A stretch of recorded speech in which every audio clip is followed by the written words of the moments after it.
Doctor Joshi સાહેબ સાથે ગામના સરપંચ શ્રી, ડેરીના મંત્રી શ્રી, ગામના આગેવાનો પણ દીપ પ્રાગટ્યમાં પોતાનો સાથ સહકાર આપશે। યા દેવી સર્વભૂતેષુ શક્તિ રૂપેણ સંસ્થિતા નમસ્તસ્યૈ નમસ્તસ્યૈ નમો નમઃ।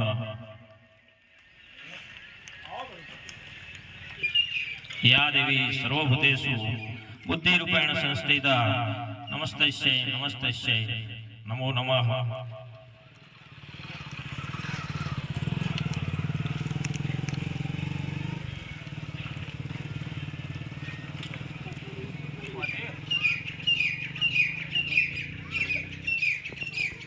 આપણા સૌના સન્માન્ય ડોક્ટર કમસંદ્ર સાહેબનું પુષ્પગુચ્છથી સ્વાગત કરો।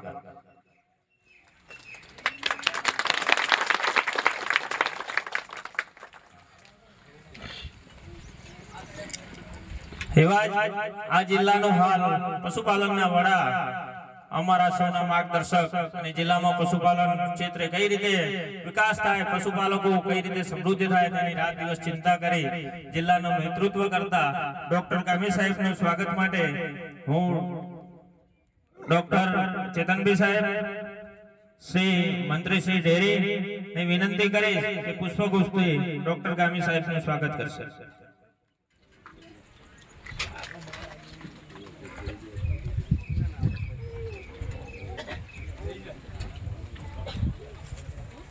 આપણે તાળીઓના ગળગળાટથી વધાવશું। જ્યારે આપણા આંગણે વધારેલા મહેમાનનું સ્વાગત થતું હોય તો આપણને પણ અંદર ઉન્માદ થાય, આપણે પણ એમ શુભેચ્છા પાઠવવી જોઈએ। પશુપાલક મિત્રોનું પણ સ્વાગત છે। જ્યારે લક્ષ્મીપુરના માધ્યમથી પશુપાલન પરિવાર કાંકરેજ તાલુકો આયોજક બન્યો છે, યજમાન બન્યો છે, ત્યારે અમારી સર્વની ફરજ બને છે કે અમે તમારું દિલથી સ્વાગત કરીએ છીએ। આમ આજે આપણે આ શિબિર પશુપાલન વિશે છે, પશુપાલન કઈ રીતે કરવું, એમાંથી કઈ રીતે વધુ નફો મેળવવો, એના વિશે આજે આપણે ઉપસ્થિત તજજ્ઞ સાહેબશ્રીઓ આપણને જ્ઞાન પીરસશે। આમ તો પશુપાલનની ખેતી એ આપણો પ્રાચીન ધંધો છે। ભગવાન બલરામને હળ હાંકતા અને કૃષ્ણ ભગવાનને ગાયો ચરાવતા આપણે દ્રશ્યો જોયા છે, પણ એની અંદર પરિસ્થિતિને આધીન આજે વિશ્વ જે ગતિએ આગળ વધી રહ્યું છે એમાં આપણે શું નાનું મોટું ફેરફાર કરી આપણે એને વ્યવસાય તરીકે સ્વીકારી આપણા રોજિંદા જે વ્યવસાયની અંદર પશુપાલનની અંદર કઈ રીતે આવકમાં વધારો કરી શકીએ, એના એક હેતુથી સરકારશ્રીનો આ પ્રયોગ છે।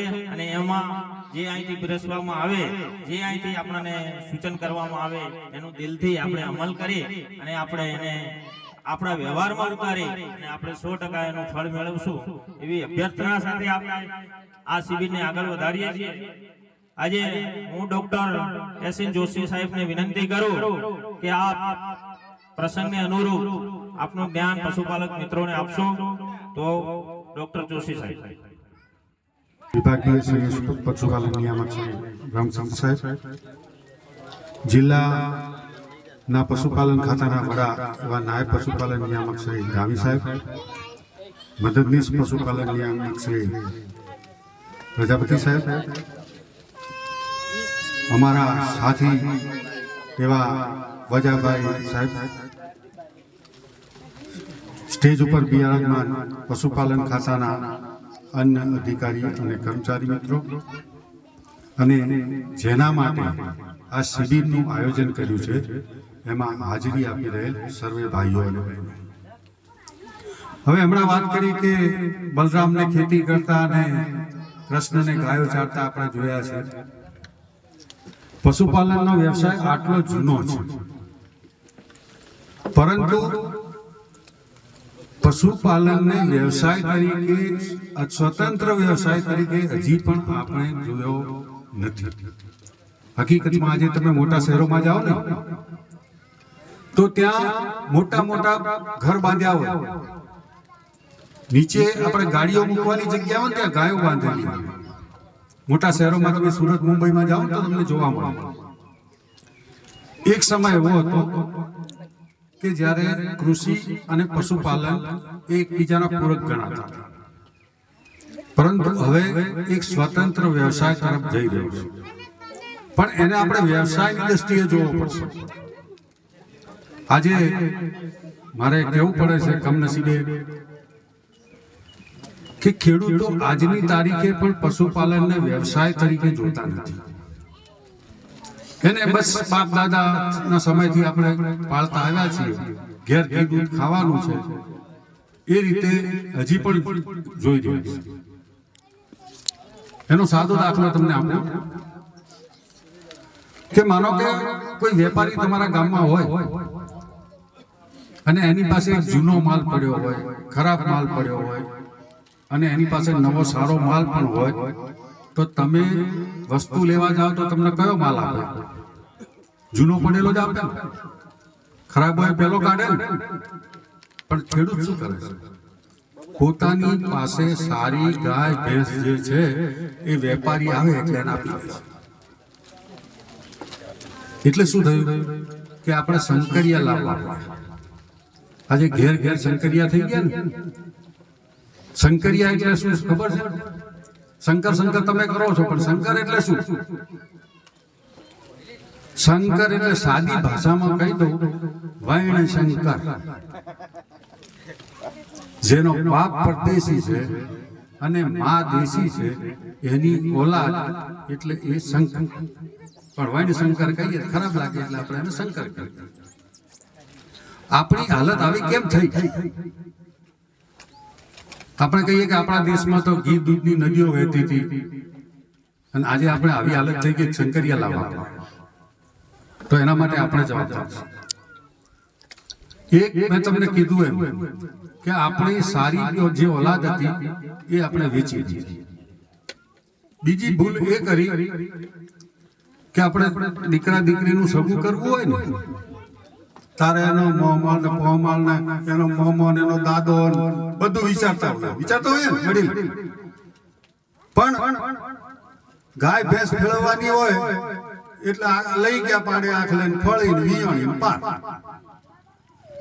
એટલે શું થયું કે જે દૂધ ઉત્પન્ન કરવાની કુદરતી શક્તિ એના શરીરમાં જે હતી એ ઓછી થઈ. ઉત્પાદન માટે બે મહત્વના પરિબળો છે. એક એને વારસામાં મળતા ગુણ. તમારું ભાવ 2 લીટરીઓ છે ને, એને ગમે એટલું ખવડાવશો તો 2 નું 2.5 થાય, પણ 5 તો નહીં જ થાય. તમારા જોડે કાજુ બદામ લાઈન ખવડાવો. એમ વારસામાં જે ગુણ હશે અને તમે એનો ખોરાક સારો કરશો તો તમને એનું વળતર મળશે. બીજું ચાકરી. આપણે કહીએ કે વડ એવા ટેટા બાપ એવા બેટા. બરોબર. પણ એના માટે વાતાવરણ પણ એવું મળવું જોઈએ. ધારો કે તમારા ગામમાં કોઈ આગેવાન હોશિયાર માણસ હોય, મંત્રી સાહેબ જેવા, તો સ્વાભાવિક રીતે એમનો દીકરો કે દીકરી હોશિયાર જ થાય, કારણ કે બાપ એવા બેટા. પણ એને એવા નિશાળમાં મૂકો કે માસ્તર ભણાવતા જ ના હોય, એને એવો કોક મિત્ર મળી જાય કે આડે રસ્તે લઈ જાય તો. એટલે બંને વસ્તુ કામ કરે છે મિત્રો. એક બાપ દાદા તરફથી વારસામાં મળેલા ગુણ અને બીજું એને મળતું વાતાવરણ, આપણા પશુઓના કેસમાં એની ચાકરી. હવે પશુપાલનના વ્યવસાયમાં આપણે કેટલીક નાની મોટી ભૂલો કરતા હોઈએ છીએ. તમે બધા ફૂલો તો નાખતા જ હશો. ટુકડા કરો છો કોઈ? આ નાખી દીધો, ખાધું, બાકીનું વધ્યું ઉકેળે. બરાબર ને? હવે શેરડી બધાએ ખાધી છે. હમણાં જ કાતો ગઈ. શેરડીમાં સૌથી વધારે મીઠાશ ક્યાં હોય? નીચેના ભાગમાં. આપણે જાનવરને નાખી દઈએ છીએ અને સ્વાભાવિક રીતે કોઈ પણ માણસ હોય કે જાનવર હોય, એની એક પ્રકૃતિ છે કે ઈઝી મળે ને પેલું ખાય. એટલે જે પોચો પોચો ઉપરનો ભાગ હોય એ ખાઈ જાય, પાછળના ડંઠા પડ્યા. એના બદલે તમે જો એને ટુકડા કરીને ખવડાવશો તો એ બધું ખાઈ જશે. હવે તમે ખાલી ધારો કે દિવસનો 1 કે 2 પૂળા તમારા બચે એટલે કેટલી ગણતરી કરો, 25-30 રૂપિયા પૂળો હશે ને કે વધારે? એટલો તો દાડાને 50 રૂપિયાનો ફાયદો આ થયો, બરાબર. બીજું, તમે જે ઉકેડે નોખ્યું છે એ જઈને પાછા ખેતરમાં નોખશો એટલે ત્યાં ઉધઈ કરશો. એટલે આ એક ફેરફાર કરો. હું તમને એવા નાના નાના ફેરફાર જ કહીશ કે જેનાથી તમારા રૂપિયો લોબો ખર્ચવો ના પડે, ફાયદો થાય. હવે ગાય ભેંસ વિયાય તો બચ્ચાને ડૂંટો કેટલા જણ બાંધે છે? કોઈ નહીં. હવે તમારા બાળકોને તમે જોયો હશે ડૂંટો બાંધેલો હોય તો હું એને શું પાપ કર્યા છે? હા, તમે બચ્ચાનો ડૂંટો બાંધવાનું રાખો, એકાદ ઇંચ જેટલી જગ્યા છોડી દઈ અને ત્યાં તમારી પાસે ચોખ્ખું દોયડું સેદડું, આપણે મોટી મોટી વાતો નહીં કરવી, નાની નાની, બરોબર, એને બાંધી દો અને બાકીનો ભાગ વધારાનો કાપી નાખો. હવે કાપવું છે એનાથી તો કાપવામાં આપણા પાસે કાતર હોય, ચાકુ હોય, એ તો લોખંડનું આવે, ધનુર થાય, એમ ખરો કે નહીં? તો શું કરવું? તો તમારા ઘેર તમારી દાઢી કરવાની પતરી કે જેનાથી તમારી દાઢી હવે સોલાતી નથી એવી પતરી લઈ લો અને એને ચૂલાની અંદર લાલ ચોળ ગરમ કરી નાખો. આનાથી ચોખ્ખું દુનિયામાં કોઈ હોય જ નહીં. અને પછી વધારાનો ભાગ કાપી નાખો. ફાયદો શું થશે કે તમે જ્યારે પારહો મૂકે એના માટે છોડો છો ત્યારે બચ્ચાને ધાવતી હોય છે, અરે ચાટતી હોય, સોરી, એ ચાટતી વખતે ઘણીવાર ડૂંટો ખેંચાય છે. એ ડૂંટો ખેંચાય એના કારણે ઘણીવાર સારણગોઠ થાય, લોહી આવે, પછી એના ઉપર મોખી બેસે, જીવડા પડે, આવું બધું નુકસાન આપણને થતું હોય. આ એમાંથી બચીએ. બીજું, અંદર માટી એને ભરાવો ના થાય એટલે ડૂંટો પાકવાની શક્યતા છે એ પણ ઘણી ઘટી જાય. એટલે હવે નાની નાની ભૂલો જે આપણે કરીએ છીએ એને સુધારવાની જરૂર છે. હવે વિયાણા પછી બચ્ચાને ક્યારે ધવરાવો તમે? હા, 1 કલાક પાકો તો સારું કહેવાય કે મેલ પડે પછી, મેલ પડે પછી, કારણ કે લગભગ 99% લોકો આમ કરે છે. હવે મિત્રો, આ તમે એક મોટી ભૂલ કરી રહ્યા છો. તમે જંગલમાં જોતા હશો, ચલો આપણે જંગલમાં નહીં જવું, તમારા ઘેર જ જુઓ. એ જે બચ્ચું છે એ વિયાણા પછી 10-15 મિનિટમાં ઊભું થઈ અને એની માં પાસે જાય છે ને, અને આમ આમ કરતું હોધી કાઢે છે કે ઓચળ ક્યાં છે, હોધે છે ને. આ એના કોણે શીખવાડીને મોકલ્યું છે? કુદરતે. એટલે 1 કલાકની અંદર બચ્ચું ધવરાઈ જાય, મેલ પડ્યો હોય કે ના પડ્યો હોય. કેમ કે આપણે વાતો સાંભળીએ છીએ, વડીલો ગઈડિયા એમ કહેતા કે સીધામાં તો એટલી તાકાત છે કે ઓંધળાને દેખતું કરે, આવું કહેવાય છે. પણ પચાવવાની તાકાત તો હોવી જોઈએ. એ પચાવવાની તાકાત કુદરતે બચ્ચાને આલી છે, પણ ક્યાં સુધી? કલાક સુધી. જેમ જેમ જેમ સમય જાય વિયાણ પછી, સાદી ભાષામાં સમજાવો તો આપણે એમ કે ઓતરડાના કણા નાના થઈ જાય એટલે એ જે તાકાત ખીરામાં છે એ એના લોહીમાં જાય નહીં. એટલે એની સામે, રોગ સામે જે લડવાની શક્તિ છે એ ઓછી થઈ જાય. હવે તમારા મનનો જે વહેમ છે કે બચ્ચું ધાવે તો ટાઢી પડે, તો આ વહેમ હાવ ખોટો છે. દોવાના ઇન્જેક્શન કેટલાય જોયેલા છે, જોયેલા છે ને બધા પહેલા. હવે તો હાથમાં નહીં આવતા હોય એટલા. પણ પહેલા ખૂબ આવતા હાથમાં. હવે એ દોવાનું ઇન્જેક્શન તમે આલો એટલે તરત પાહો મૂકે કે ના મૂકે? હવે મિત્રો તમને ખબર છે ઇન્જેક્શન શેનું છે? દોવાનું છે. એ દોવાનું છે જ નહીં. આપણે ઘણીવાર મા બેનને ડિલિવરી માટે લઈ ગયા હોઈએ અને પેલો બાટલો ચડાવે ને ઇન્જેક્શન નોખે ને કે એ બાટલો ચડાવે દુઃખ ઉપડ્યું, એ આ દોવાનું નથી, આ ગર્ભાશયની ગતિ વધારવાનું છે. પણ જેમ બચ્ચું ધાવે અને કુદરતી રીતે એના શરીરમાંથી રસ છૂટે અને પારહો મૂકે છે, એ જ રીતે આ ઇન્જેક્શનથી પારહો મૂકે છે. બરોબર? એટલે મહેરબાની કરીને આ બચ્ચાને ધવરાઈ દે, એની રોગ સામે લડવાની શક્તિ આવશે. અને જે બાળપણમાં એટલે કે એની નાની ઉંમરમાં બચ્ચા જે મરતા હોય છે એની સંખ્યા ઘટશે. બીજો ફાયદો એનો એ પણ થશે કે એ પેટ સાફ કરવામાં કામ કરશે. બચ્ચું જે ગર્ભમાં રહ્યું હોય એ દરમિયાન એના પેટમાં જે મળ ભરાણો હોય એ બધો નીકળી જશે. એટલે આટલું ખાસ કરવાનું. હવે દોવાની સિસ્ટમ મને ખબર છે, હું કહી રહ્યો છું તમને, પણ આમાંથી એકે પાલન કરવાના નથી. મને ગળા સુધી પાછી ખાતરી,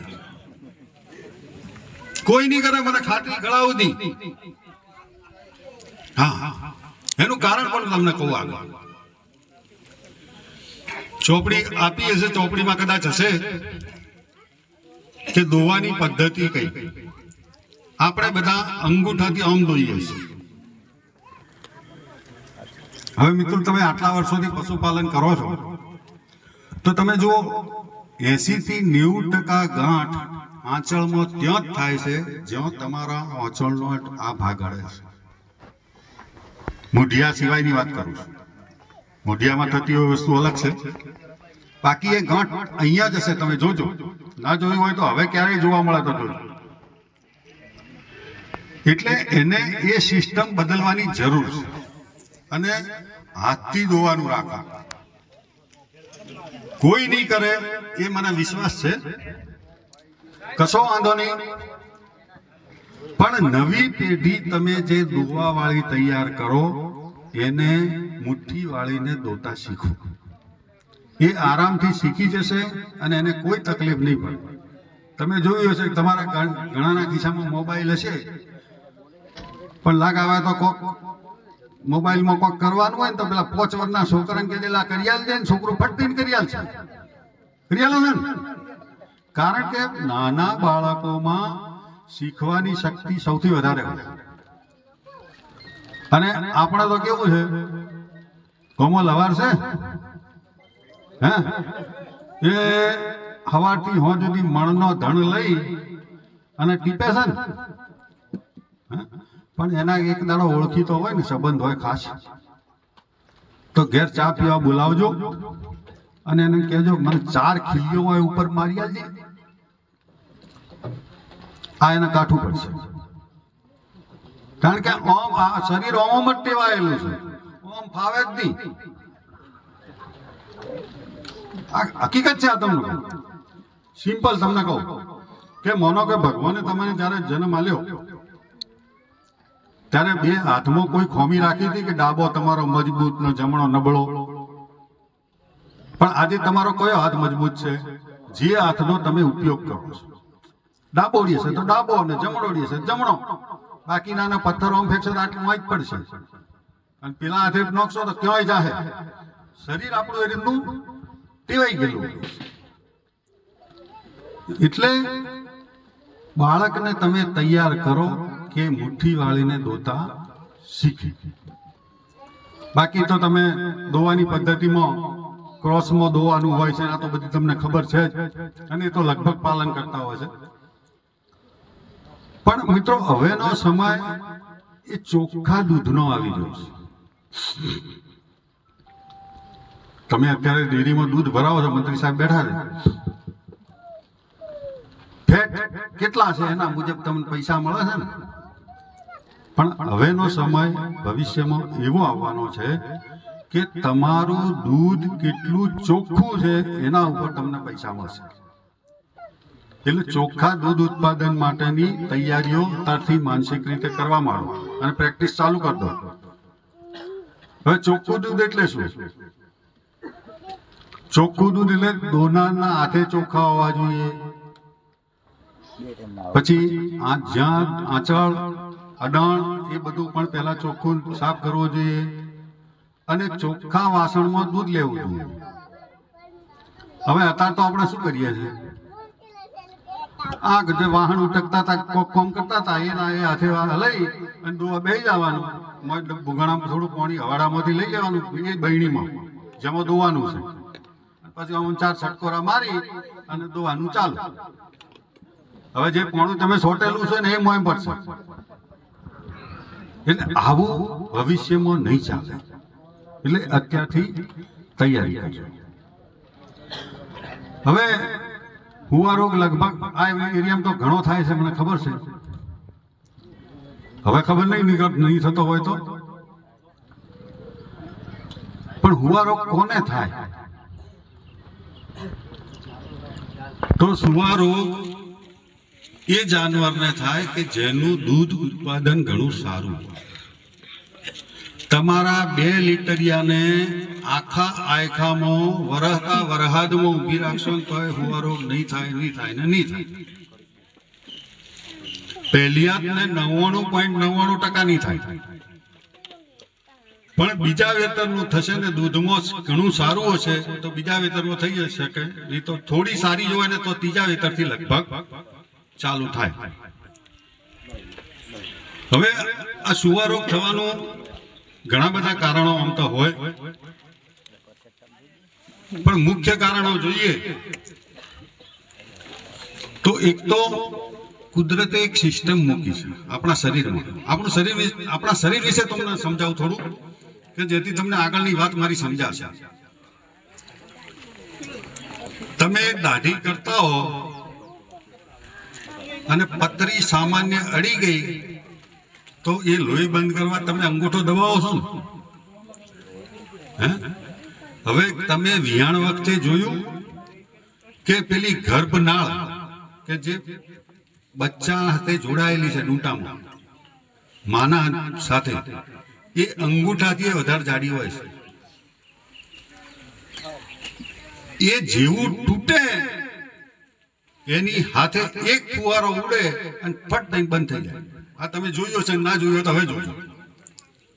હવે વિચાર કરવા ચાલુ, વાળ જેવી છે આ નસ, એનું લોહી બંધ કરવા આપણે દાબવું પડે, અને આ આટલી જાડી નસ ફટ દઈને બંધ થઈ જાય. આનાથી કુદરતનો વધારે ચમત્કાર શું હોય? તમે આ રાયડા હમણાં વઢા છે અને જીવડા ઉડસી મોલો પોંકમાં પડશે અને પાણી આવવા મળે છે ને.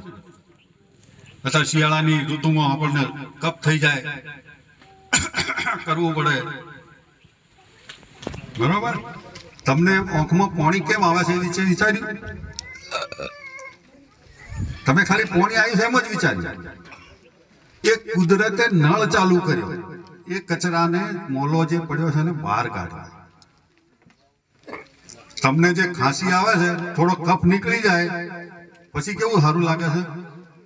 એ તમારી જે ખાંસી આવે છે ને, એ અંદરનો કચરો બહાર કાઢવા શરીર પ્રયત્ન કરે છે.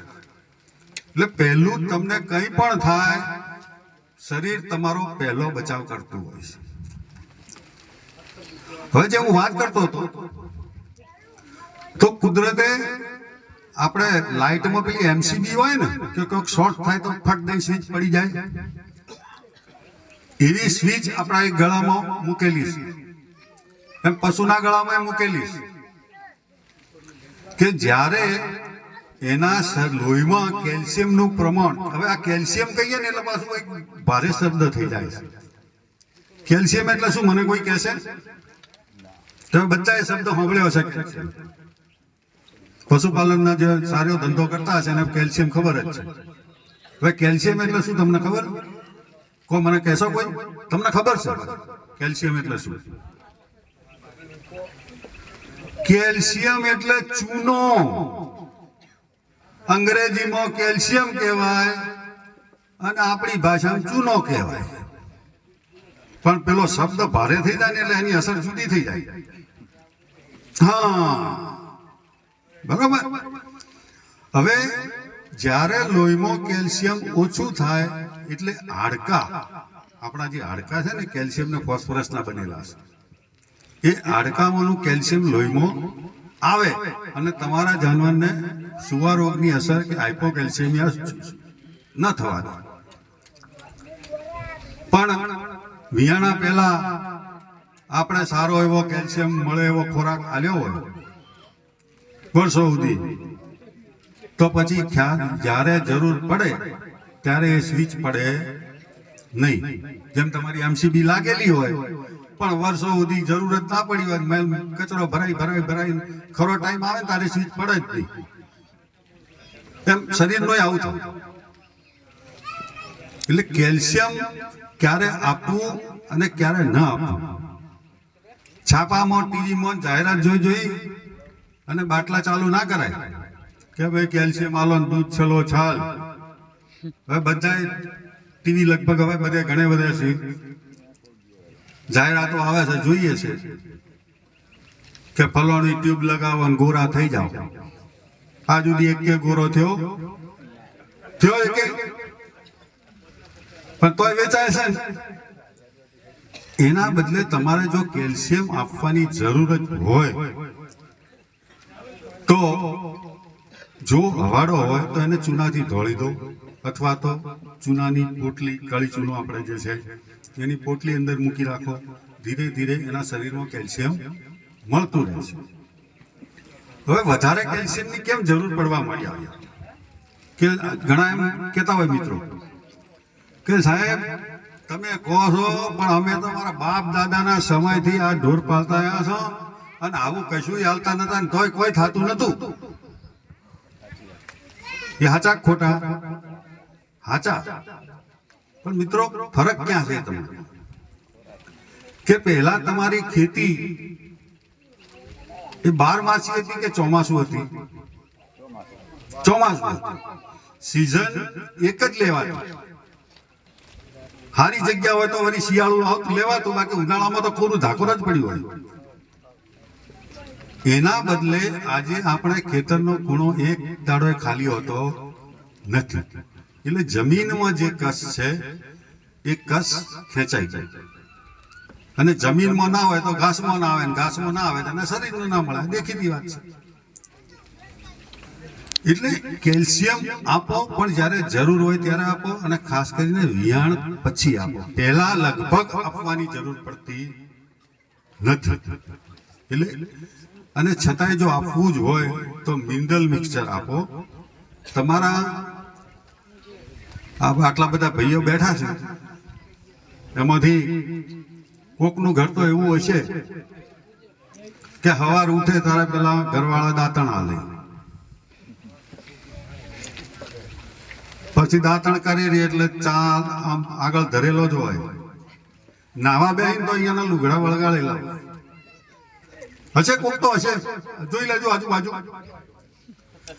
હવે મોનો કે અહીંયાના ઘરવાળા બહાર ગામ જોય તો અહીંયાની શું દશા થાય? હા, એટલે તમે તમારા શરીરને કે પશુના શરીરને તૈયાર રેડીમેડ આલવાની વસ્તુઓ ઓછી કરો. તમે જેટલું તૈયાર મળશે શરીર આદત થઈ જાય, શરીરને આદત થઈ જાય. બરાબર?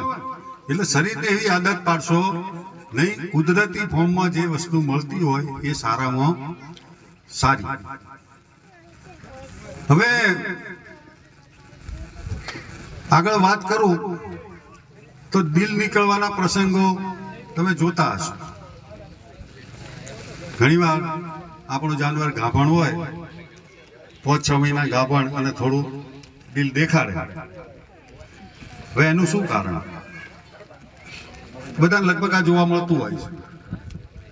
તો એનું ઘણા બધા કારણો પૈકીના મુખ્ય કારણોની વાત કરું તો એક તો રજકો. રજકો એ ઇસ્ટ્રોજનિક તત્વ છે. એની અંદર ઇસ્ટ્રોજનનું તત્વ હોવાના કારણે એ ગર્ભાશયના સ્નાયુઓ ઢીલા કરે. બીજું કેલ્શિયમની ઉણપ. હવે કેલ્શિયમનું ઉણપ થવાનું પણ બીજું એક કારણ છે તમને કહું. હવે ઘણા બધા જે મેટ્રિક સુધી ભણેલા હોય તો એમના ભણવામાં એક વસ્તુ આવતી યાદ હોય તો આમાં યાદ હોવું હોય કે કેમ કે વિટામિન ડી ની હાજરીમાં કેલ્શિયમનું શોષણ થાય છે. હવે વિટામિન ડી ક્યાંથી મળે? કોઈ મને કહેશે વિટામિન ડી ક્યાંથી મળે? કોઈ એક જણ? સૂર્યપ્રકાશના કિરણોમાંથી. યસ, સૂર્યપ્રકાશ. પણ કયો? કુમળો સૂર્યપ્રકાશ. સવારનો. હવે આપણે તો શું કરી દીધા? તબેલા કરી દીધા. મોબાઈલ લાઈન બોધ્યું એ મરે તારા ખીલેથી છૂટે, એના પહેલા તો છૂટે નહીં. બરોબર. હવે સૂર્યપ્રકાશ મળે જ નહીં. પેલા તો શું કરતા આપણે? બહાર ખુલ્લું હોય, બોધેલું હોય, સૂર્યપ્રકાશ એને મળી રહે. બરોબર. અત્યારે તો શહેરમાં તમે જાતા હશો, જોતા હશો, આમ આંખો દેખાય, બીજું કોઈ દેખાય જ નહીં. બધું પહેરેલું હોય, બોધેલું હોય, બોધેલું આંખો બધે દેખાય. ચમતો કે કાળા થઈ જવાય. પછી 35-40 પહોંચે ને એટલે કે અહીં કેડો દુખે છે. એનું મૂળ કારણ ક્યાં છે? બરોબર. કે જ્યાં સુધી દાડો ઉગે નહીં, ગરમી થાય નહીં, ત્યાં સુધી ઘરની બહાર ના નીકળે. એટલે સૂર્યપ્રકાશ મળે નહીં, વિટામિન ડી મળે નહીં. ખોરાકમાં ઘણો કેલ્શિયમ લીધો હોય, લગભગ મોટા ભાગના ખોરાકમાં થોડો ઘણો કેલ્શિયમ હોય જ છે, પણ એ શોષણ શરીરમાં થાય નહીં. હવે જે તમને આગળ વાત કરતો હતો દિલની, 2 કારણો કીધા. ત્રીજું કે આપણે ગાય ભેંસ જો બાંધી હોય ને તો આપણે પાવડો બાજુમાં પડ્યો જ હોય. પોલ્લો કરે એટલે તરત આપણે પાવડેથી તોણો ને.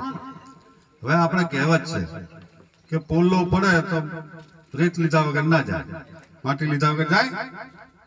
એટલે ધીરે ધીરે એક સમય એવો આવે કે પાછળનો ભાગ થોડો નેચો થઈ જાય. હવે જે ગર્ભનો વિકાસ થઈ રહ્યો છે અને ગર્ભાશયના સ્નાયુઓ ઢીલા પડે એટલે બહાર થોડું દેખાય. પહેલા બહાર દેખાય થોડું, તોય આપણે કોઈ વાંધો નહીં, ઊભી કરી દીધી, જાતો રહ્યો એટલે બધા ભૂલી ગયા. ફેર પાછું બહાર નીકળે.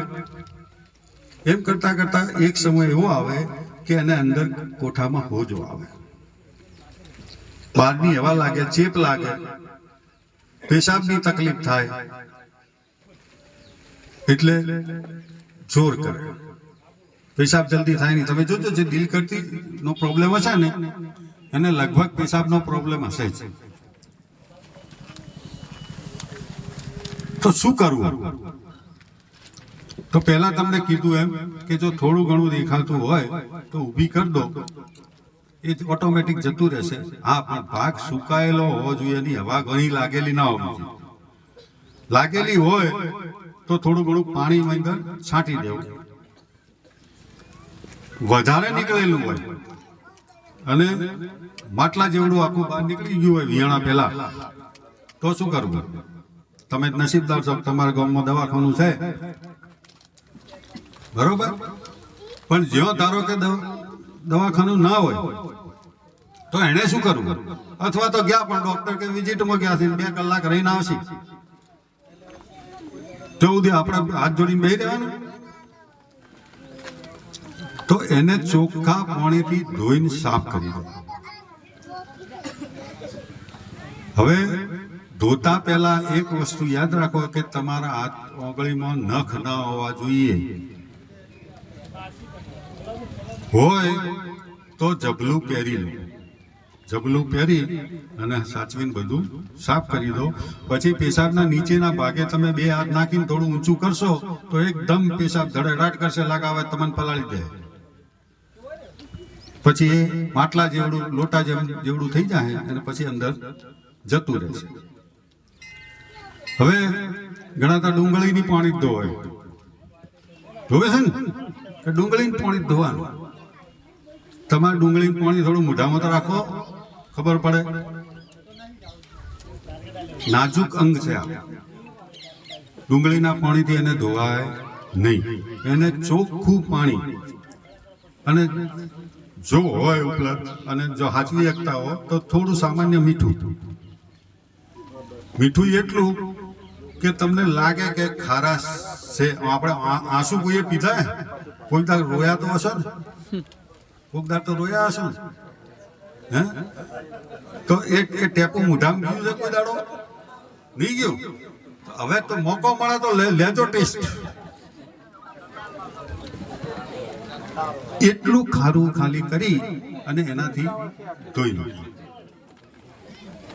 બરોબર? આટલું તમે કરો, દિલ વળી જાય. હવે ઘણા તો એમ કહે જોડાથી વાળવાનું કે છે ને, જોડાથી કે હાથથી જ એમ નહીં, તો કે હાથમાં ઝેર હોય. એટલે ભાઈ તમે રોજ ખો છો, તમને કોઈ ઝેર ચડતું નહીં, એને ઝેર ચડી જાય. હાથમાં કોઈ ઝેર નથી, પણ હાથની ચોખ્ખાઈ ના હોય કે એનો નખ બીજો વાગે તો જે તકલીફ થાય એ મોટું ઝેર. પછી જરૂર હમટી બાંધી દો અને પછી તમે દવા કરાવી દો. બરાબર? હવે આગળ જે હોય ફિલ્ડમાં જોયું છે એના ઉપર આધારિત હું કરું છું. ધારો કે તમારી ગાય ભેંસને હડકાયું કૂતરું કરડી જાય તો શું કરવાનું?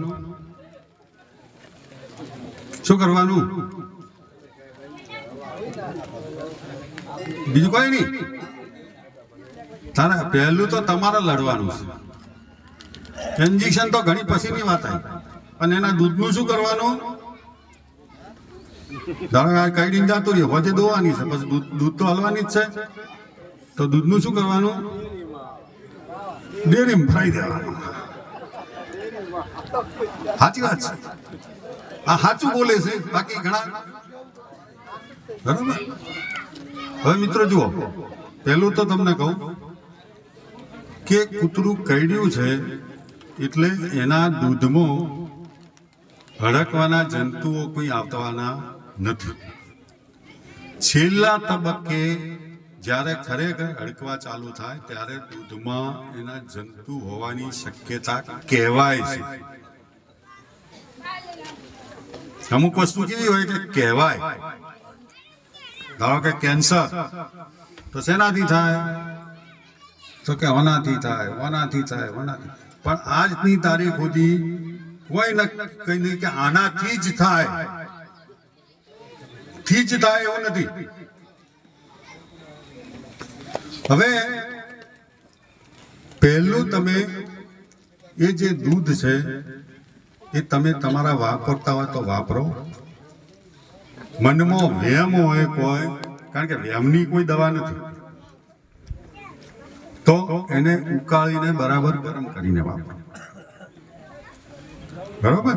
આજ સુધી દૂધના કારણે કોઈને હડકવા થયો હોય એવું ક્યાંય નોંધાયું નથી. હવે જે કૂતરું કરડી ગયું છે તમારે શું કરવાનું? તો ડોલ તો ઘેર છે, પાણી છે, ટબલર છે અને જબલા તો ઘેર છે. એક સાબુ લઈ લે. સાબુ ઘસતા જાઓ અને એના ઉપર થોડું પાણી રેડતા જાઓ. એક કપડા ધોવાનો સાબુ, જેટલો સાબુ એમ કે આપણો ખરાબ એટલો સારો. નાવાનો ચીકણો આપણો ઊંચો હોય ને એવો નહીં, કડક લાકડા જેવો હોય ને એવો સારો. કારણ કે એમાં શું આવે? કોસ્ટિક સોડા આવે. એનાથી ફાયદો શું થાય? તો માનો કે જે કૂતરું કરડી ગયું તો 1 લાખનું લશ્કરીએ મૂકીને ગયું, તમે સાબુ ઘસી અને ધોશો એટલે એ જે 1 લાખનું લશ્કર હતું એના બદલે 2000 કે 5000 નું થઈ ગયું. એટલે તમારા શરીરને અને ભવિષ્યમાં મૂકનાર રસીને જે લડવાનું છે એ નાના લશ્કર હાથે લડવાનું છે. એટલે જોખમનું પ્રમાણ ઘટી જાય. એટલે હંમેશા જ્યારે પણ કૂતરું કરડે ત્યારે પહેલું આ કરો. હવે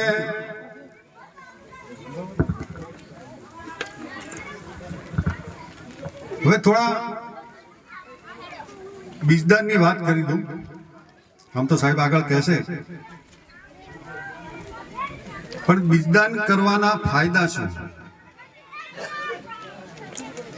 હવે ઘણા તો આજે બીજદાન ને એમ કહેતા હોય કે આ તો કરાતું હોય છે. આજની તારીખે કેવા વાળા છે? હવે મિત્રો,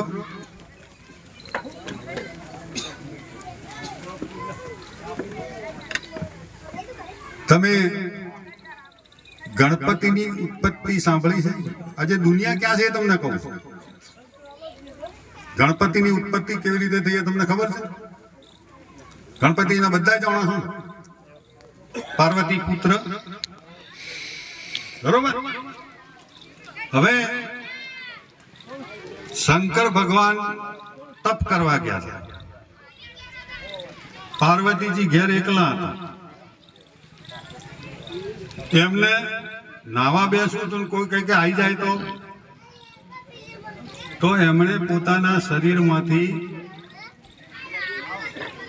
મેલમાંથી, શબ્દ એવો છે કે શરીરના મેલમાંથી પાર્વતી ગણપતિને ઉત્પન્ન કર્યા. અને પછી ચોકી કરવા બેહાડ્યા કે હું નાવા બોલું, કોઈ આવત તે આવવા ન દેતા. પછી શંકર ભગવાન આવ્યા. ગણપતિજી કે હું ના જવા દઉં. પછી ત્યાં ત્રિશુળ માર્યો ને ગળું કપાઈ ગયું. વાર્તા ખબર છે ને? દુનિયા કેટલી આગળ હોય આપણને એમ થાય કે આવું વળી હોતું હશે.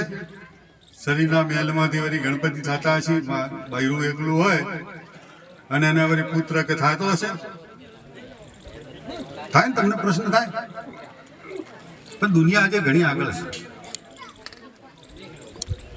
આગળ સાહેબ તમને દુનિયા કેટલી આગળ છે એની વાત કરશે.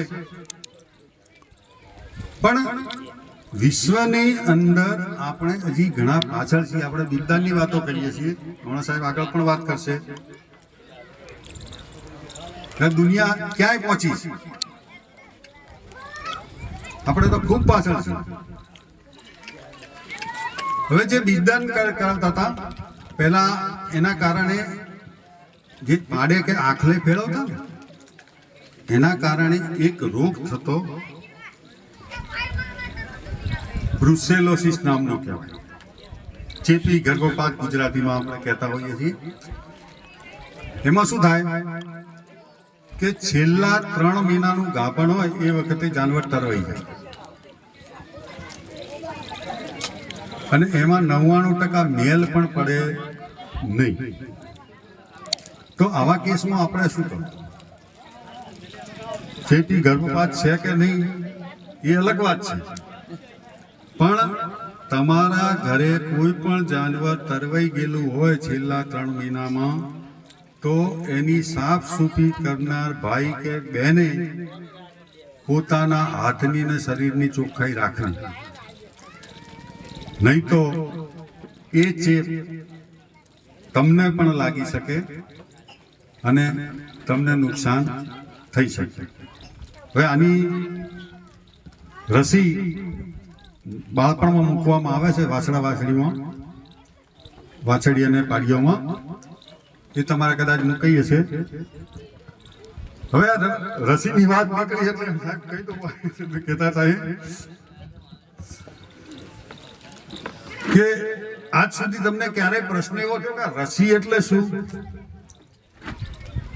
ક્યારે મનમાં એવો વિચાર આવ્યો કે રસી એટલે શું? કરીએ કેમ કે આ ખરવાની રસી મુકાઈ ને ગળસુંઢાની રસી મુકાઈ ને.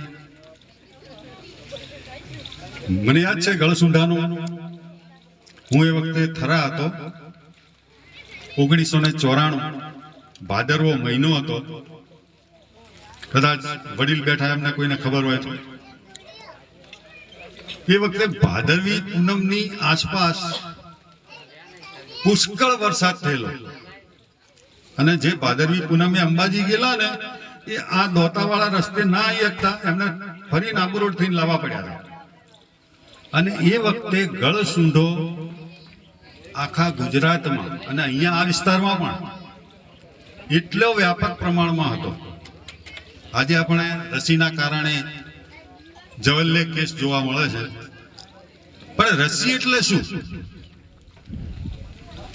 તો મિત્રો, રસી એટલે એ રોગના જંતુઓ જેનાથી આ રોગ થાય છે. ધારો કે ખરવા, તો ખરવાના જંતુ એ એમાં રસીમાં એ જ હોય, પણ સાદી ભાષામાં કહીએ તો એને અધમુઆ કરી દીધેલા હોય. હવે અધમુઆ કરેલા હોય, હવે ધારો કે તમારા ગામમાં એક બળિયો માણસ હોય, આખું ગામ ડરતું હોય, બરોબર, અને એનો હાથ કે પગ તોડી નાખ્યો હોય, તો પછી કોઈ ડરે? હોમે વાળો જીતે કે ના જીતે? એમ રસીના જંતુઓનો નબળા પાડી દીધેલા હોય. એટલે જ્યારે તમારા શરીરમાં એ જંતુઓ પ્રવેશ કરે, મેં આગળ તમને કીધું તમારું શરીર તમારું પહેલું રક્ષણ કરે છે. એટલે તમારું શરીર એની સામે લડવા જાય, અને એ લડવા જાય એના કારણે બંને વચ્ચે યુદ્ધ થાય. અને જ્યારે કોઈ પણ યુદ્ધ થાય, લાકડીઓ અથડાય કે તલવારો આમ અથડાય, ત્યારે ગરમી પેદા થાય કે ના થાય? તણખા જરે કે ના જરે? હે, એને આપણે કહીએ તાવ. તાવ કહો છો ને, તાવ આવ્યો, રસી મૂકી તાવ આવ્યો. એ તાવ એટલે આવ્યો કે તમારા શરીર એની સામે લડી રહ્યું છે. તાવ એ રોગનું લક્ષણ છે. તમારા ઘરમાં તલવાર પડી હશે, લગાવે દોહા મૂકીને ગયા હોય તો પેલા રાખતા ને, બરોબર. હવે ખરી જરૂર પડે અને તલવારના કોઈ દાડો મેનુમાંથી કાઢી જ ના હોય અને હોમે વાળો મારવા આવે તો હા મારવા જઈએ, આપણને જ વાગીને બબે બેગ ના બે, કારણ કે વાપરી જ ના હોય કોઈ દાડો જેવી રીતે લડવું. એમ રસી આ કામ કરે છે. રસી તમારા શરીરને એ શીખવે છે કે શરીરને કેવી રીતે બચાવવું, એનો હાથ ભાગવો, એનું ગળું દાબવું કે પેટમાં લાત મારવી, એ શરીર શીખવાડી દે છે. શીખી જાય છે ઓટોમેટિક, એકવાર લડે એટલે. અનુભવ, આપણે નહીં કહેતા અનુભવથી મોટો કોઈ શિક્ષક નથી. એ શરીરને જે અનુભવ થાય છે એના કારણે જ્યારે સાચા જંતુઓ શરીરમાં દાખલ થાય ત્યારે આરામથી લડી શકે છે ને તમને એના સામે બચાવી શકે છે. એટલે રસી હંમેશા મુકાવો. મનમાં રસી અંગેના કોઈ વહેમ હોય તો કાઢી નાખજો. આપણા બે મોટા વહેમ છે, બીજો કોઈ હોય તો કહેજો. એક તો એનાથી વહુકી જાય, બરોબર, અને બીજું એનાથી તરવાઈ જાય. આ ત્રીજો છે કોઈ હોય તો કહો. હવે મિત્રો, હાલમાં કોઈ રસી એવી હોતી નથી કે જેનાથી જાનવર તરવાઈ જાય, પરંતુ જ્યારે જાનવર છેલ્લા ગર્ભના અંતિમ તબક્કામાં હોય, એટલે કે તમને એમ લાગે કે આ 15-20 દિવસમાં વિયાવાનું છે, તો એવા જાનવરને રસી મુકાય નહીં. બીજું, જાનવર અતિશય તોફાની હોય, રસી મૂકવા જાઓ એટલે આમથી તેમ દોડે ને આમથી તેમ દોડે, એમાં એના બચ્ચાને નુકસાન થઈ શકે. એટલે એવા જાનવરને કાં તો છોડી દેવું, કાં તો કબજે કરીને ઇન્જેક્શન મુકાવવું. બાકી રહી જાય વહુકવાની વાત, તો મિત્રો ખરવા લગભગ દરેક પશુપાલકે જોયેલો જ છે. હું નથી માનતો કે કોઈ ઘર એવું બાકી રહ્યું હોય કે જેને જિંદગીમાં ખરવા ના જોયો હોય. તો એ જે ખરવા છે એ આવે અને જેટલું આપણને નુકસાન કરે એના પ્રમાણમાં રસીના કારણે જે કંઈ નુકસાન થાય પાશેરામાં પૂણી છે. કદાચ એકાદ ટંક નહીં હાલે, 1-2 ટંક ઓછું હાલશે, પણ રોગ આવે અને જે નુકસાન કરે એના પ્રમાણમાં રસીથી થતું નુકસાન એ પાછેરામાં પૂણી છે. એટલે સર્વેને વિનંતી છે કે તમારા પશુઓને અચૂક રસી મુકાવો, એ મારી ખાસ વિનંતી છે. હવે આ વિષય તો એટલો લાંબો છે કે એની આપણે ચર્ચા કરી દઈએ તો હોજ પડે તોય પાર ના આવે, અને તમને મીઠાઈ ભાવતી હોય હું લાડવા ખવડાવું તોય મજા ના આવે. એટલે મારા પ્રવચનને હું ટૂંકાવું છું. આ કાર્યક્રમ પૂર્ણ થઈ અથવા તો અંતિમ તબક્કામાં હોય ત્યારે, અને કોઈને શરમ આવતી હોય તો અહીંથી નીચે ઉતર્યા પછી કોઈ પણ વસ્તુ પૂછવી હોય તો પૂછી શકો છો.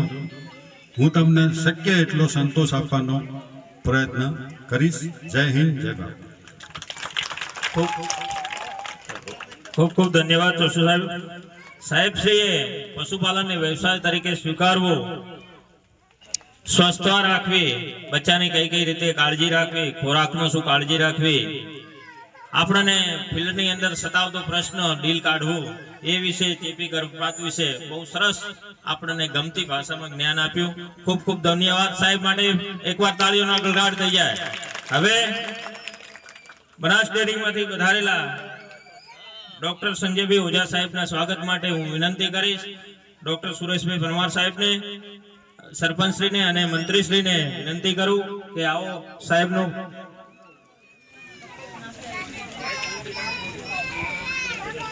આવો અને ડોક્ટર ઓઝા સાહેબનું સ્વાગત કરો.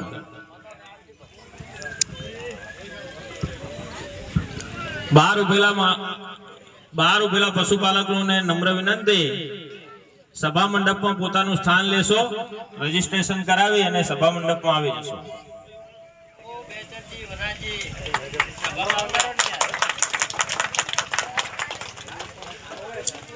ખૂબ ખૂબ આભાર સાહેબ શ્રી. હવે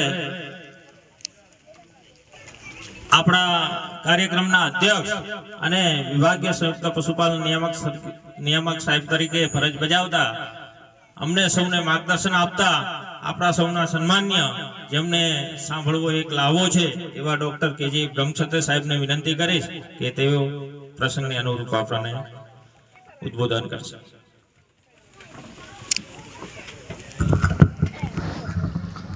સૌને મારા નમસ્કાર. આપણે જાણીએ છીએ તેમ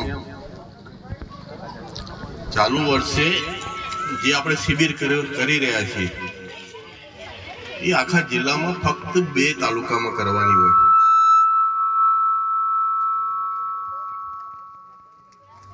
એવી એક થોડા દિવસ પહેલા આપણે વડગામમાં કરી અને બીજી આપણે આજ તાલુકામાં મળી છે. એટલે આપણું પણ એક સૌભાગ્ય છે, 14 તાલુકા પૈકી આપણું નામ પસંદ થયું. એવી આ એક જિલ્લા કક્ષાની પશુપાલન શિબિરમાં, આ પવિત્ર સ્થળમાં આપણી વચ્ચે ઉપસ્થિત જિલ્લાના પશુપાલન અધિકારી એવા ગામી સાહેબ, ડેરીમાંથી ઉપસ્થિત એવા ઓઝા સાહેબ, આપણા ગામના જ પ્રથમ નાગરિક એવા સરપંચશ્રી, માજી સરપંચશ્રી, ગામના વિવિધ આગેવાનો, મારો પશુપાલન પરિવાર અને આપ સૌ પશુપાલક ભાઈઓ બહેનો, નાના નાના ભૂલકાઓ, આપ સૌનું પુનઃ હાર્દિક સ્વાગત કરું છું. ખાસ કરીને આ જે શિબિરોનું આયોજન કરીએ છીએ એનું કારણ શું, થોડું એનાથી શરૂઆત કરીએ. આપણીમાંથી મોટી ઉંમરના બધા બેઠા છે ને અત્યારે પણ પશુપાલનમાં જે એક્ટિવ છે, આપણે પશુપાલનમાં ધ્યાન આપીએ છીએ એવા બધાને ખબર છે કે આપણે ગામે ગામ કેમ્પો થાય છે, પશુ સારવાર કેમ્પ. ડોક્ટરોની ટીમ આપણા ગામમાં આવે, જે દિવસે ગામમાં આવે એ દિવસે કોઈ આપણા પશુઓ બીમાર હોય તો એની સારવાર કરવામાં આવે, ખાલી કાપડ તપાસ કરાવવાની હોય, નાનું મોટું કોઈ ઓપરેશન હોય તો વિનામૂલ્યે કરવામાં આવે. એ દિવસે ધારો કે આપણું પશુ ગરમીમાં આવેલું હોય તો વિનામૂલ્યે કૃત્રિમ વિધાન પણ કરવામાં આવતું હોય. આને છેલ્લા 2 દાયકાથી 2002-2003 થી આપણે કરતા આવ્યા. એને સરકારે પશુ આરોગ્ય મેળાનું નામ આપ્યું છે. એટલે વર્ષ 2002-2003 થી આપણે પશુ આરોગ્ય મેળા કરતા આવ્યા. ત્યાર પછી આપણને ખબર છે કે વર્ષ 2004-05 થી કૃષિ મહોત્સવ, જ્યારે 4-5માં કૃષિ મહોત્સવની શરૂઆત થઈ તો દરેક તાલુકામાં, તાલુકા પંચાયતમાં આપણે 2 થી 3 કૃષિ રથ આપતા અને એ કૃષિ રથ દિવસના 3 થી 4 ગામ ફરી અને આપણા જે આખા ગુજરાત રાજ્યના જે 18,000 થી વધુ ગામડાઓ છે એ બધા આ કૃષિ રથથી કવર કરવામાં આવતા. એની સાથે અમારા પશુપાલનના ડોક્ટરો હોય, યુનિવર્સિટીના હોય, ડેરીના ડોક્ટરો હોય, ખેતીવાડીના હોય, બાગાયતના હોય, એ બધા આમાં સાથે પડતા. અને જે દુનિયામાં નવું થઈ રહ્યું છે, યુનિવર્સિટીમાં નવું સંશોધન થઈ રહ્યું છે, એનાથી તમને વાકેફ કરતા એ બધાને ખ્યાલ છે. શરૂઆતમાં અખાત્રીજના દિવસથી ચાલુ કરીને આખો મહિનો આપણે કૃષિ રથ ચલાવતા. પછી કાળક્રમે એમાં આપણે થોડા ફેરફાર કર્યા. એના જ ભાગરૂપે હમણાં થોડા દિવસ પહેલા રવિ કૃષિ મહોત્સવનું પણ દરેક તાલુકામાં આપણે આયોજન કર્યું. તો આ વિવિધ પ્રોગ્રામોના કારણે પશુપાલન વ્યવસાય એક રોજગારલક્ષી. અત્યારે પણ આપણને લાગે છે કે આ રોજગાર ક્યાં છે, આમાં તો કંઈ દેખાતું નહીં, નાક કરીએ છીએ. પરંતુ આનો જો આપણે હિસાબ રાખીએ તો આમાં પણ કમાણી છે, આ પણ એક ધંધો છે, આનાથી પણ આપણને રોજગાર મળે છે. ખાલી ચાલુ વર્ષના જે આંકડા કહીએ ને આપણા જિલ્લાના, બનાસ ડેરી દ્વારા આપણે જે સભાસદો હોય છે બેને એને બનાસ લક્ષ્મી એવોર્ડ આપવામાં આવે છે. એમાં જે પહેલા નંબર ઉપર જે બેન આવ્યા વડગામના નગાણાના નવલબેન દલસંગભાઈ ચૌધરી, એમણે ગયા વર્ષે 1,63,00,000 રૂપિયાનું દૂધ ભરાવ્યું. કેટલું? 1,63,00,000 રૂપિયા. એમને જ્યારે 2 દાયકા પહેલા પશુપાલન શરૂઆત કરી હતી, આવી રીતે ચીલા ચાલુથી જ કરી હતી, 25-20 ઢોરને 40 લીટર દૂધ ભરાવતા. અત્યારે બહુ મોટું કેટલ શેડ ઢાળ્યું છે, પંખા છે, ફોગર મશીન છે, ફુવારા છે, સીસીટીવી કેમેરા લાગેલા છે, ચાપ કટર વાપરે છે, ઘાસને ટુકડા કરવાનું મશીન, મિલ્કિંગ મશીન, દૂધ ધોવાનું મશીન વાપરે છે. એમને જે 4 બાળકો થયા, 4 સરકારી નોકરી કરે છે. 2 એમાં તલાટી મિત્રો છે, 2 શિક્ષકો છે. 4નો પગાર ભેળો કરીએ છીએ તો 1,63,00,000 થતો નથી. વત્તા તેમના ત્યાં બીજા 15 થી 20 માણસો કામ કરી રહ્યા છે. એ રોજગાર બીજાને પણ આપી રહ્યા છે. એવી જ રીતે આપણા જિલ્લામાં બીજા નંબર ઉપર જે આયા એ બી વડગામના છે, બસુના ઝવેરી તસલીમબેન આસિફ ખાન. એમને પણ 1,59,00,000 રૂપિયાનું દૂધ ભરાય. ત્રીજા નંબર ઉપર આપણા ડીસાના શેરપુરાના દરિયાબેન ત્રિકમાજી રાજપૂત, એમને પણ 1,35,00,000 રૂપિયાનું દૂધ ભરાયું. આપણો કાંકરેજ જિલ્લો, કાંકરેજ બી પાછળ નથી તાલુકો, એમાં જે ટોપ 10 હતા એમાં 7મા નંબર ઉપર આપણા કાંકરેજના બેન પણ છે. એમણે 1 કરોડ રૂપિયાનું દૂધ ભરાવેલું છે. ચૌધરી માનીબેન છે, જસુમભાઈ. એટલે એના પરથી આપણે ચોક્કસ કહી શકીએ કે પશુપાલન વ્યવસાય એક રોજગારલક્ષી છે. બીજું પોષણલક્ષી. આપણા ગામમાં જે આંગણવાડી કેન્દ્રો હોય છે, નાના નાના ભૂલકાઓ હોય ને કુપોષણવાળા, એને કુપોષણમાંથી બહાર કાઢવા માટે દૂધ સંજીવની નામની યોજના ચાલતી હોય છે. દૂધના પેકિંગ કરીને એને દૂધ આપવામાં આવતું હોય છે કુપોષણમાંથી બહાર આવવા માટે. કારણ દૂધમાં પ્રાણીજન્ય પ્રોટીન કેસીન હોય છે, એનાથી કુપોષણ સામે લડવામાં ખૂબ જ અગત્યનો ભાગ છે. એટલે પશુપાલન કુપોષણ સામે લડવામાં પણ કારગર નીવડ્યું છે. અને આપણે પણ ભણવામાં આવે છે કે દૂધ એ સંપૂર્ણ આહાર, એ એના પરથી જ કહીએ છીએ કે એ કુપોષણ સામે લડી શકે. ત્રીજું અગત્યનું પાસું છે કાયમી આવક. જે વર્ષો પહેલા જે આ ડેરીનું નેટવર્ક નહોતું ને, ત્યારે એવી પરિસ્થિતિ હતી કે ગામમાં આપણે દૂધ ઉત્પાદન કરીએ પણ નિકાલ ક્યાં કરીએ એવી કોઈ વ્યવસ્થા નહોતી. એ બાજુમાં શહેરમાં જે કોઈ લારીવાળા હોટલોવાળાને આપણે વેચવા જતા, ક્યારે કોઈ હોટલવાળા જોડે અગાઉનું દૂધ પડ્યું હોય કે મારે તો આજે દૂધ પડ્યું છે, મારે નથી લેવું, એવી પરિસ્થિતિમાં એ દૂધ ઢોળીને પણ પાછા આવતા. કારણ એક તો આવા વાહનો બધા જોડે નહોતા. એક વાહન કરાવી ખર્ચો કરીને આપણે વેચવા ગયા હોય, પરત લાવી પાછો ખર્ચો કરવો પડે, વત્તા પરત લાયા પછી એની સાચવણી કેવી રીતે કરવાની. અત્યારે આપણે જે ગામે ગામ બીએમસી છે, દૂધ ઠંડુ કરવાના મશીન આપેલા છે, એવા પહેલા હતા નહોતા. દૂધ રાખવું ક્યાં, આમે બગડી જવાનું છે, એટલે ત્યાં ઢોળીને પણ પરત આવતા. એટલે આ ડેરીનું નેટવર્કના કારણે કાયમી આવક 15 દિવસે આપણી આવક થાય.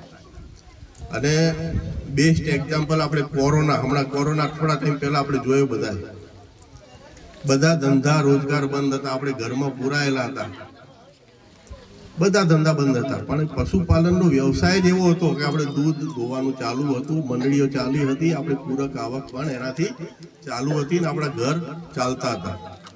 એટલે આ 3 પાસા અગત્યના છે. જેવી રીતે જોશી સાહેબે વાત કરી રસીકરણની, તો આ વિવિધ પ્રોગ્રામો આપણે રસીકરણ પણ કરતા આવ્યા. આના કારણે જે રોગચાળાનું પ્રમાણ ઘટ્યું, એમાં પણ એમને સામાન્ય દાખલો આપ્યો ને, ખરવા મોવા. આપણે ગાય ભેંસ હોય ને ખરવા આવે એટલે સીધું 10 લીટર દૂધ આપતી હોય ને 2-3 લીટર આવી જાય. પણ એ ખરવા મોવા આવે જ નહીં. એના માટે આપણે જે સઘન રસીકરણ કરીએ છીએ, એના કારણે છેલ્લા 2 દાયકામાં અનેકો ગણું દૂધ આપણું વધ્યું છે. અને આ દૂધ વધવાના કારણે આપણું ગામડાનું અર્થતંત્ર છે પ્રાણવાન થયું છે, ધબકતું થયું છે. ગામડાને તૂટતા ભૂતકાળમાં આપણે જોતા હતા કે અહીંયાથી આપણે પાલનપુર જવાની જતા હીરા ઘસવા માટે, એને પણ બ્રેક મારવામાં સફળતા પશુપાલનના કારણે મળી છે. અત્યારે પણ જે આખા વિશ્વમાં જે દૂધ ઉત્પાદન થાય છે ને, એનું 22% ફક્ત ને ફક્ત આપણા ભારત દેશમાં 23 કરોડ ટન દૂધ ઉત્પાદન આપણા ત્યાં થાય છે. આખા વિશ્વમાં જે થાય છે ને એનું 22% આપણે કરીએ છીએ. ગુજરાતનો બી 4થો નંબર છે. પહેલો નંબર ઉત્તર પ્રદેશ, રાજસ્થાનનો આવે, બીજો ઉત્તર પ્રદેશનો આવે, ત્રીજો મધ્યપ્રદેશ, ચોથો આપણો આવે, 5મો આંધ્રપ્રદેશનો આવે. એટલે 7.5% આપણા દેશમાં જે દૂધ ઉત્પાદન થાય છે એનું 7.5% આપણે અને 15% રાજસ્થાન દૂધ ઉત્પાદન કરે છે. અને એ રીતે પહેલો અને આપણે 4થો નંબર ઉપર છે. અને આપણે જે ધરતી પર બેઠા છીએ એ ઉત્તર ગુજરાત. ગુજરાતના આપણે 3 ભાગ કર્યા: ઉત્તર ગુજરાત, મધ્ય ગુજરાત, પછી દક્ષિણ ગુજરાત ને સૌરાષ્ટ્ર કચ્છ. એટલે આપણો જે ત્રીજો ભાગ છે 33%ની સામે આપણો દૂધ ઉત્પાદનમાં ફાળો 65 થી 70% છે. કેટલો? લગભગ 2/3 એટલે 70% ફાળો ફક્ત ને ફક્ત આપણે ઉત્તર ગુજરાતની ધરતીનો છે. એમાં પણ જે આપણે બનાસકાંઠામાં બેઠા છીએ, આપણી જે બનાસ ડેરી, એક દિવસનું ગુજરાતનું દૂધ ઉત્પાદન 3.5 કરોડ જેવું છે. 3.5 કરોડ. એમાં ખાલી બનાસકાંઠામાં બનાસ ડેરીનું દૂધ સંપાદન 1 કરોડ છે. 3.5 આખા ગુજરાતનું, એમાંથી 1 કરોડ ફક્ત ને ફક્ત આપણે જ્યાં બેઠા છીએ ને એ બનાસ ડેરી કરે છે. એટલે આપણા માટે પણ એ ગૌરવની બાબત છે. બીજી ગૌરવની બાબત છે એ અમૂલ સાથે સંકળાયેલું છે. જે ફેડરેશન છે GCMMF, Gujarat cooperative marketing federation, આપણે ટૂંકમાં કહેતા હોઈએ છીએ ફેડરેશન. જેવી રીતે અલગ અલગ બેંકો હોય છે ને, નિયમનકારી સંસ્થા, રિઝર્વ બેંક ઓફ ઇન્ડિયા કહીએ આપણે. રિઝર્વ બેંક જે કાયદા બનાવે, નિયમો બનાવે, એ પ્રમાણે દરેક બેંક કામ કરતી હોય. એવી જ રીતે આ જે સંઘ છે સહકારી, એના કાયદા બધા માર્કેટિંગ સંસ્થા તરીકે, અમૂલ બ્રાન્ડનું માર્કેટિંગ સંસ્થા તરીકે ફેડરેશન કામ કરતું. એની જ્યારે સ્થાપના થઈ 1973માં, આજથી 50 વર્ષ પહેલા, ત્યારે એમાં 6 ડેરી હતી. 6 ડેરીનું 1 વર્ષનું ટર્નઓવર કેટલું હતું? 121 કરોડ રૂપિયા. અત્યારે જ્યારે 50 વર્ષ થયા અને રિપોર્ટ આવ્યો ચાલુ વર્ષે, તો અત્યારે 18 ડેરી એમાં છે અને એનું ટર્નઓવર કેટલું 121 ની સામે 72,000 કરોડ રૂપિયા. કેટલું? 72,000 કરોડ રૂપિયા. એમાં પણ એક વર્ષ પહેલાનો જે રિપોર્ટ હતો 49 વર્ષનો, એમાં 61,000 કરોડ. એટલે એક જ વર્ષમાં કેટલો કૂદકો માર્યો? 11,000 કરોડ રૂપિયાનો. આ આંકડા એટલા માટે કહું છું કે છેલ્લા વર્ષોમાં જે કૂદકો ને ભૂસકે વધે છે ને, એટલે આ દૂધ અને દૂધની પ્રોડક્ટનું બજાર ખૂબ ઝડપથી વિકસી રહ્યું છે. આપણે પશુપાલનના વ્યવસાય સાથે સંકળાયેલા છીએ તો આપણે કોઈ ટેન્શન રાખવાની જરૂર નથી. આ આવી જ રીતે કૂદકે અને ભૂસકે વધતું રહેવાનું છે. દર વર્ષે આપણે વાઇબ્રન્ટ ગુજરાત નામ સાંભળીએ છે ને, અમદાવાદમાં થતું હોય એ, એમાં અલગ અલગ MOU થતા હોય, એગ્રીમેન્ટ થતા હોય. એમાં પણ પશુપાલન અને ડેરી ક્ષેત્રના ઘણા બધા MOU થતા હોય છે ને, એગ્રીમેન્ટ થતા હોય ને. એમાં નવી નવી કંપનીઓ આવતી હોય. આપણને ખબર નથી કઈ કંપનીઓ. આપણા પાસે અમૂલ જે નેટવર્ક છે, ડેરી છે, આપણે એને જ ઓળખીએ, દૂધ એટલે અમૂલ.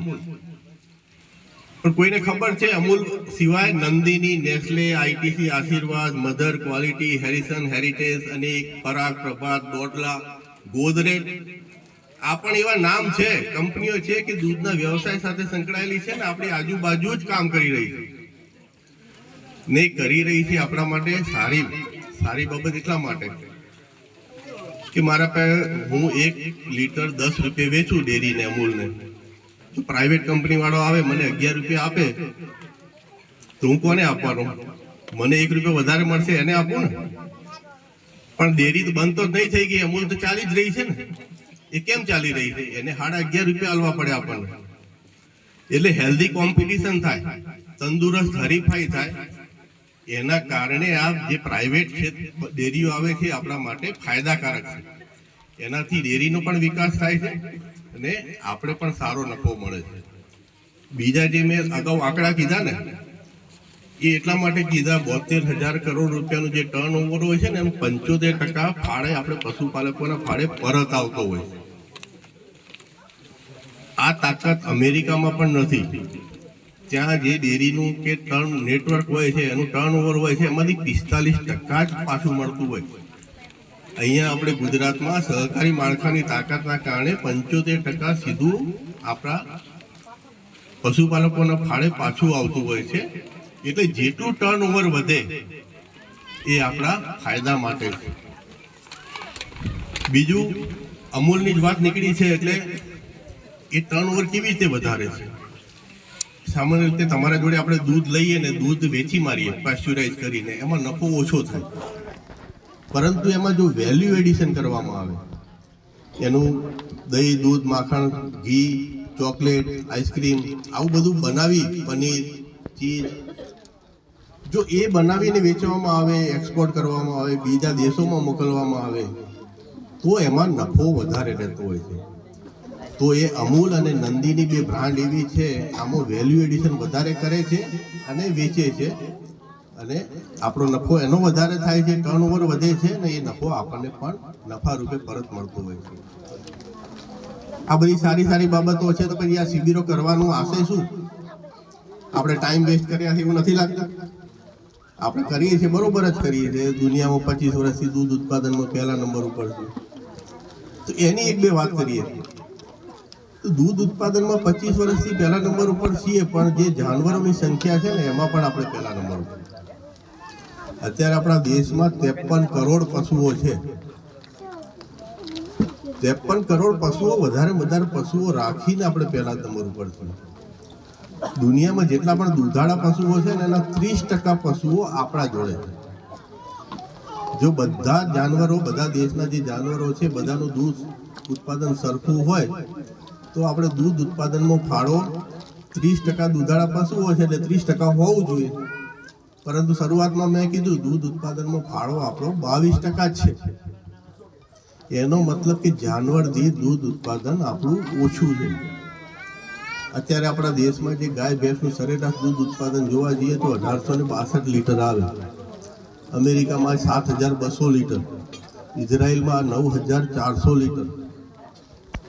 એટલે જે 5-7 ગાયો ભેંસો આપણી જે છે એનું દૂધ ભેગું કરીએ ત્યારે ઇઝરાયલની એ ગાયના દૂધ ઉત્પાદનમાં તોડે આવીએ ને એવું નથી કે આપણી આ જે દેશી ગાયો ભેંસો છે એમાં તાકાત નથી. જે કૃષ્ણ ભગવાનની વાત થઈ, વેદો પુરાણોમાં પણ લખેલું છે કે આજ આપણે દેશી ગાયો ગાગર ભરી ભરીને ત્યારે દૂધ આપતી. તો પછી એવું તો શું થયું કે અત્યારે આપણે આવી પરિસ્થિતિ 1.5 લીટર 2 લીટર ને આપણે પશુઓ ગાયો રખડતી થઈ ગઈ. એનું મહત્વનું પાસું છે સંવર્ધન. આપણને ખબર હોય કે દૂધ ઉત્પાદન હંમેશા જનીન બંધારણને આધારિત હોય છે. અગાઉ પણ જે આપણે એક બે કહેવત છે, બાપ એવા બેટા ને વડ એવા ટેટા, કૂવામાં હોય તો અવાડામાં આવે. એવી રીતે જો જાનવરનું દૂધ ઉત્પાદન એનું જનીન બંધારણ સારું હોય તો આપણે સારી માવજત કરીએ, ખોરાક કરીએ તો સારું દૂધ ઉત્પાદન મેળવી શકીએ. જો જનીન બંધારણ એનું સારું ન હોય તો આપણે ઈચ્છિત દૂધ ઉત્પાદન મેળવી શકતા નથી. એટલે આ જનીન બંધારણ એટલે શું, આવે ક્યાંથી, કેવી રીતે આપણે કરી શકીએ એ આપણને ખબર હોય છે કે અડધું બાપમાંથી આવે, અડધું મામાંથી આવે. એટલે એના માટે આપણે કૃત્રિમ બીજદાનની વ્યવસ્થા કરી, કૃત્રિમ બીજદાન કરીએ છીએ. હવે એનાથી પણ આગળ સેક્સ સોર્ટેડ સિમેન્ટ, જે અત્યારે રખડતા પશુઓમાં જે નર વાછરડાઓનો પ્રશ્ન છે, ઘરે પાડા આવે છે, પાડાનો પ્રશ્ન હોય તો હોય છે, આપણે પશુ પાંજરાપોળમાં મૂકવાના બધા, એ પ્રશ્ન ઓછો થાય એટલે 90% સુધી વાછડીઓ કે પાડીઓ જે આવે એવું બીજદાન બનાવવામાં આવેલું છે અને સેક્સ સોર્ટેડ સિમેન્ટ કહીએ છીએ. અને એ પણ જ્યારે નવું આવ્યું ત્યારે આપણે 300 રૂપિયાનો એક ડોઝ સરકાર આપતી હતી, હવે એ 50 રૂપિયામાં જ આપે છે. એટલે એની પણ આપણે જાણકારી તમને મળી રહે કે આ શિબિરોનું આયોજન કરીએ છીએ. કૃત્રિમ બીજદાનની વાત થઈ તો એના શું ફાયદા છે, ક્યારે કેવી રીતે કરાવવું જોઈએ. રસીકરણની વાત થઈ કે કઈ રસીકરણ આખા વર્ષમાં ક્યારે કરાવવાની હોય છે, એના શું ફાયદા છે, કોને અપાય કોને ન અપાય. તો એ પણ તમને સતત માર્ગદર્શન આપવા માટે આપણે શિબિરોનું આયોજન કરીએ છીએ. અગાઉ કીધું કે 53 કરોડ પશુઓ છે અને ખાલી નિભાવણી કરવી હોય ને તો આપણે 11 કરોડ હેક્ટર જમીનની જરૂર પડે છે ઘાસચારાના વાવેતર માટે. 80% તો જમીન જ નથી ઘાસચારાના વાવેતર માટે. એનું બિયારણ લાવવું હોય તો એમાં 80%ની શોર્ટેજ. આપણા ગુજરાતમાં 25% લીલો ચારો, 44% સૂકો ચારો અને 73% ખાણદાનની બી શોર્ટેજ. આપણે ગામડામાં બેઠા છીએ, ગૌચરની પરિસ્થિતિ શું છે, સરપંચને કહીએ કે ફલાણું આ દબાણ હટાવવું છે ગૌચર વાળું, આપણે હટાવી શકતા નથી. તો આ બધી પરિસ્થિતિ છે ને એમાં એ આપણા હાથમાં નથી. આપણા હાથમાં છે આપણા પશુઓનું મેનેજમેન્ટ. વાત થઈ કે વાછરડાની કેવી રીતે મેનેજમેન્ટ કરવી, સાર સંભાળ રાખવી. વાછડીઓ થોડી મોટી થાય તો એની અલગ કરીને એનો કેવી રીતે ઉછેર કરીએ તો અમુક સમય એનું એટલું વજન થાય ને ઓટોમેટિક એ ગરમીમાં આવે ને પહેલી વખતમાં ગાભણ થઈ જાય ને જલ્દી ગાભણ થાય, જલ્દી વિયાય એટલે આપણી આવક ચાલુ થાય. એનો ખોરાક પાણી કેવી રીતે કરવો જોઈએ, ગાભણ પશુ છે તો એની શું સાર સંભાળ રાખવી જોઈએ, એનાથી તમને વાકેફ કરવા માટે આ બધી શિબિરોનું આયોજન કરીએ છીએ. સમય પણ ઘણો થયો, હું આટલું કંઈ વિરમું છું. જય જય ગરવી ગુજરાત, જય પશુપાલન.